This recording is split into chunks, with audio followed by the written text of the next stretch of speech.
I grew up in a large family. I was the sixth of 9 children in the Marmalade district, just west of the capital. My parents were married in just before the Depression. They had 5 children during the Depression, and money was always scarce. My parents were very much in love and overcame a lot of things because they cared about each other, and they taught us, in spite of being poor, that we could do and be anything we wanted. And my mother would say often, we might be poor, but we don't have to be stupid, and we might be poor, but we don't have to be dirty, and we might be poor, but we can still make something of ourselves. So as a consequence, I would not trade that experience for anything, because it grounded me and it taught me that I am valuable. My introduction to Larry was kind of a fun story because we were only 12 years old. He had a friend that lived on my street, and he called him and said, "Stanley, do you know any cute girls from Washington?" Well, Stanley and I were good friends. I don't know if I was cute, but we were friends. So he recommended me. And Larry called and said, "I hear you're cute. Would you like to meet?" And nothing ever came from that. But about 2 years later, we bumped into each other in the hallway and decided to go sleigh riding and started dating at 14, got married at 21. Our kids were normal kids, and they had things they had to learn and things they had to do, and they all turned out to be really good people. They have good hearts, and they're generous, and they're hardworking and loving, and I wouldn't trade one of them. You know, many of the most important things I learned from my mom, and I think back to my early childhood and things like being considerate, being patient, being kind, being loving. She's really the most Christ-like person I know. I think she's one of the most patient people I've ever met. She's a fantastic example when it comes to being long-suffering and patient. My mom's taught me a lot of lessons. It would be hard to pick the most important lesson. One thing that I know that I admire her for so much is her endless capacity to forgive and be patient with people. That's another lesson that my parents taught, particularly my mom. My mom helped me a lot with my school growing up. In fact, I think my mom is the one that got the A's. There were many times when I was going through school when I would feel overwhelmed with an assignment or a project, and I always knew that I could count on my mom to help me get it done. And I'm very thankful to her for the interest she showed in my education and helping me. I would try to boil it down to this. When you look at the investment that our family has made, particularly my parents, and the example that they've set, and that is that education is incredibly important. Our Miller campus is a significant part of our profile as a comprehensive community college. Very dedicated to small business development, entrepreneurship training. Our Culinary Institute is there, the Post Academy. So it serves a phenomenal niche in the workforce training of our community. And so as a physical campus, that contribution is just unmatched. So we like to give scholarships, and we provide a scholarship for every dependent child of our employees who wants to go to college. I think we have about 300 in school right now, and that's a full scholarship. And then we also do scholarships at the University of Utah for minority students who are the first in their family to go to college. So we're really high on education. I recently bought a car, and the young man that I bought a car from was going on and on about how he had been able to send his kids to college because of the Miller philosophy of education and that tuition benefit. If we're talking about the Helping Hands Award, I think of those kind mother hands of Gail Miller that are just seemingly everywhere in the community. I knew her for a long time with Larry, but I've really come to know her well since she stepped forward as chairing their foundation and the companies.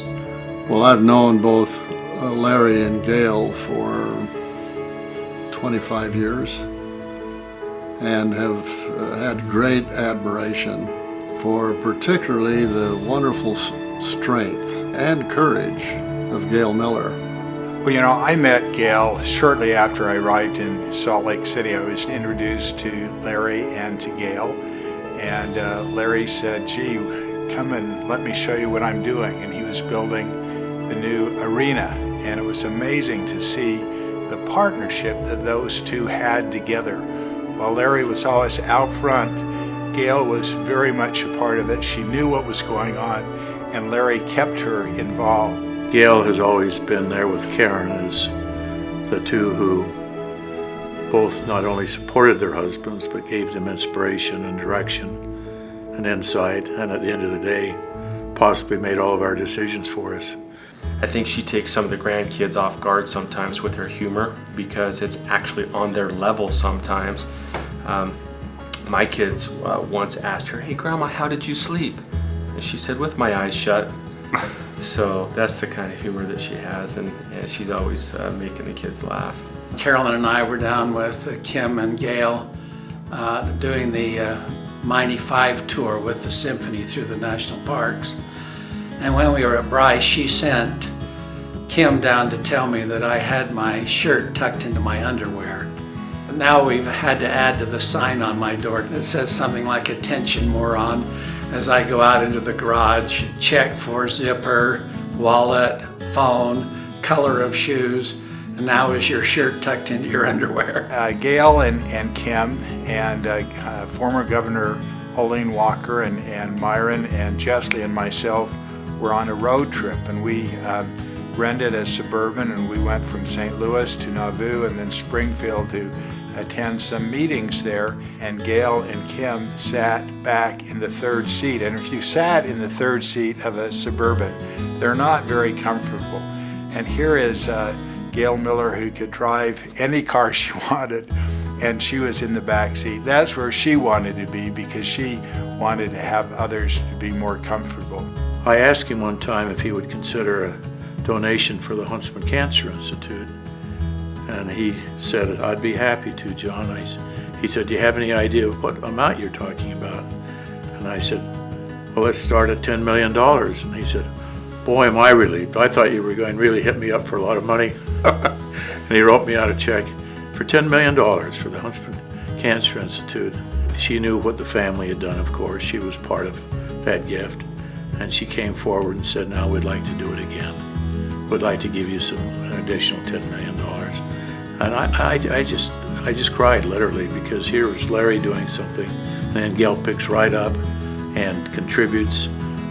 They're really world-class philanthropists in a very quiet, dignified manner.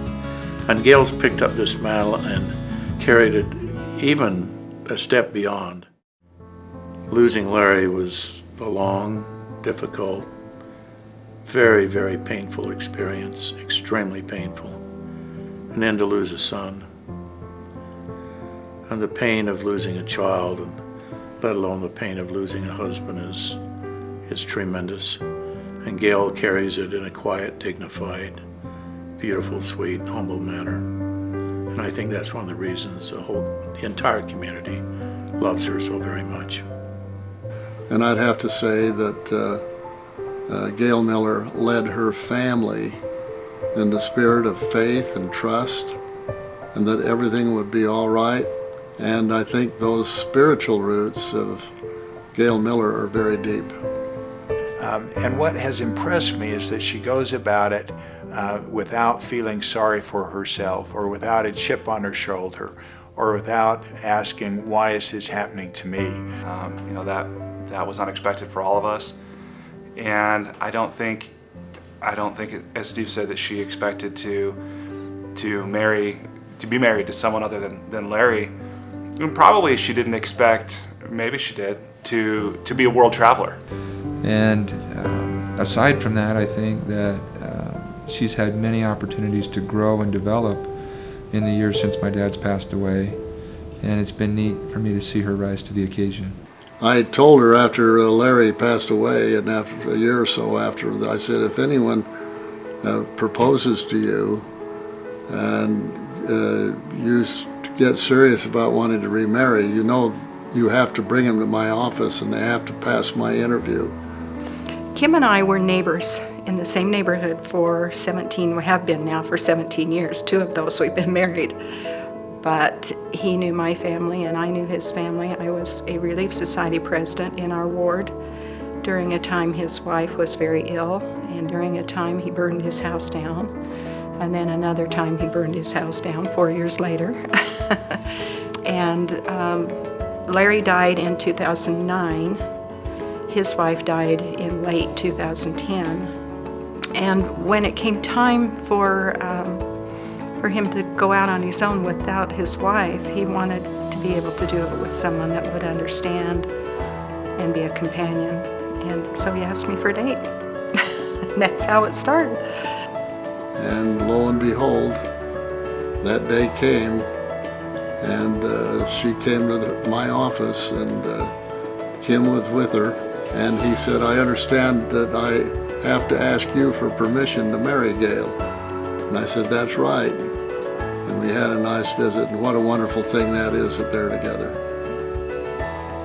Well, Gail has a lot of qualities that I admire, but I think it's interesting. Dan Jones has done some surveys about political leaders, business leaders, community activists, and the person who's received the highest marks for respect and admiration, the person that our people in Utah believe in and have faith in the most, is Gail Miller, the number one. And I think that shows the quality of person she is and the type of life that she lives.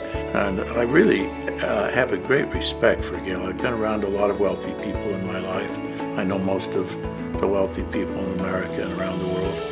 And I look at the Millers, and I look at Gail particularly, and have a tremendous amount of respect and love for Gail Miller, because she's humble, she's quiet, she's dignified, and she's concerned about her fellow man and woman so very much. And to the credit of her children, they honor her and respect the great qualities that she has. She's a leader of our community and certainly a great example, I think, for any woman that chooses to be anxiously engaged in good causes. Often our female students might shy away from that leadership, and I think Gail personifies a courageous, thoughtful, smart woman. She just knows how to carry herself well, and she knows who she is, and she knows the value of womanhood. And I think that she's a great example that young women of today could look to. And she just has a natural way of demonstrating that. It's such a part of who she is that she makes it look effortless, and it's not easy to do that. Gail, I wish you the very best. You certainly are deserving of the Helping Hands Award for the Utah Youth Village.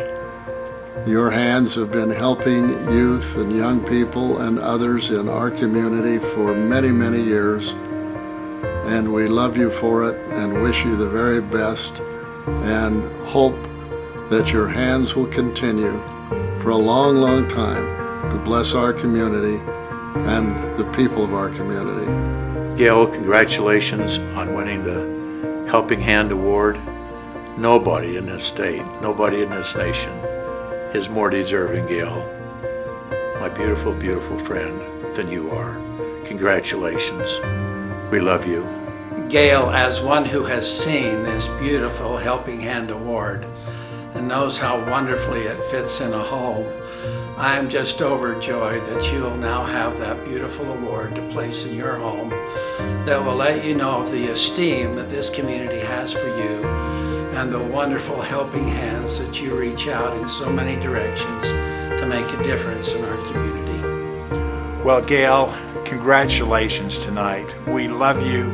We are so appreciative of all you do. All of us have benefited from acts of kindness from your hands. And so I think it's only appropriate that you're receiving the Helping Hand Award tonight, because you have reached out to so many of us and lifted us up and made our lives easier and better because of your love and kindness. Congratulations. Gail, I can't congratulate you enough on this honor. I'm proud to be a part of a wonderful group of people saying congratulations and thank you. And all of our best and congratulations from Salt Lake Community College. Congratulations, Mom, on this significant award. I can't think of anybody that deserves it more than you do. You're just a wonderful lady, and we're really proud of you. We love you lots. Congratulations, Mom, on receiving the Helping Hand Award. I'm really proud of you, and I love you a lot. Mom, I would just like to congratulate you for being the recipient of this year's Helping Hand Award. There's no doubt that you deserve it. You've been a great example to me, and I love you very much.